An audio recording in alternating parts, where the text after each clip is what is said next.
suis installé depuis 2019 sur une exploitation familiale qui comptait 10 hectares. Aujourd'hui, j'ai 24 hectares, tout en conversion bio depuis 2 ans. Au niveau de la SAU, j'ai une partie qui est en IGP, 6 hectares, le reste est en AOP.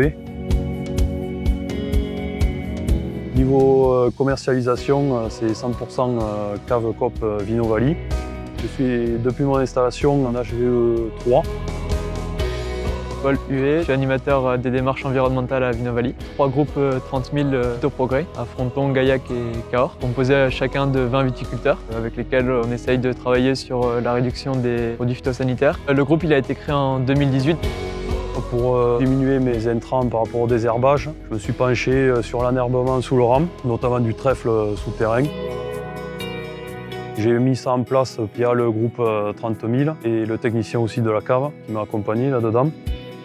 Au départ, c'était en fonction des différentes exploitations, trouver la meilleure alternative au désherbage 100% chimique. Il y a des personnes qui ne veulent pas forcément non plus travailler les sols, donc c'est pour ça qu'on a cherché d'autres alternatives que le désherbage mécanique. C'est un trèfle qui sèche en été et il s'auto-ressème en fait à l'automne. À la base, j'essaye de passer les disques moteurs. J'ai acheté la graine et donc je l'ai mélangé avec un peu de sable dans une bétonnière pour augmenter le volume, puisque du coup je le sème tout à la main. Donc je passe dans les rangées côté gazon, je sème ça sous le rang et après je ne touche à rien. Et au bout d'un moment ça sort, le trèfle gagne. Après niveau entretien, je passe un coup au printemps après semis avec des multicleans pour nettoyer sous le rame. Des fois pour en remettre un petit coup de tondeuse autour de mai, juin, là, selon la pousse, selon la pluie. Et ensuite, surtout, bien le tondre à l'automne pour que du coup le gel passe dessus et qu'il ne pousse pas trop. Il n'y a pas de problème, ça n'abîme pas les pieds, mais en même temps de tondre le trèfle, on n'est pas entre les pieds ou les souffles.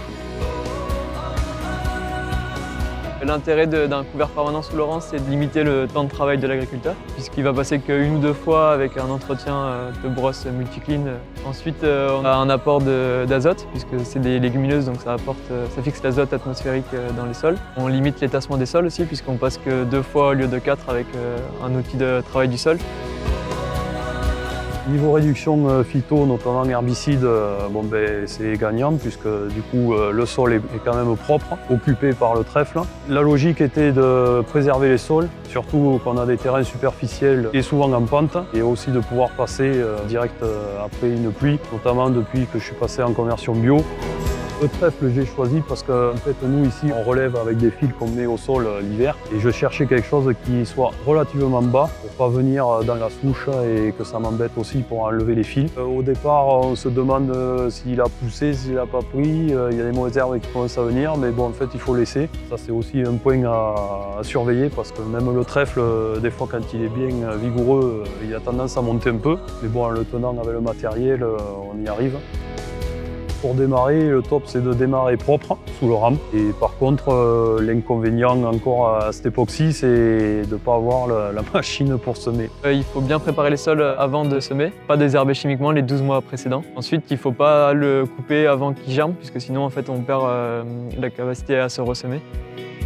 L'avenir de cette technique, c'est de trouver des semoirs qui soient adaptés à vraiment cibler le dessous de rang, comme l'hydroseeding ou l'hydromulching. On est passé de 2 exploitations bio à 6 exploitations en bio ou en conversion. L'ensemble des exploitations ont été certifiées HVE niveau 3 donc, depuis 2019. Ensuite, au niveau de l'IFT herbicide, on est passé de 1,2 à 0,8. Donc on a souhaité le renouveler pour 3 ans supplémentaires pour développer des itinéraires qu'on n'avait pas forcément développés sur les 3 premières années, donc à savoir la confusion sexuelle. On aimerait bien aussi développer toute une partie biodiversité et ensuite continuer à travailler sur la réduction de doses, que ce soit à la fois en herbicide mais aussi en fongicide ou insecticide.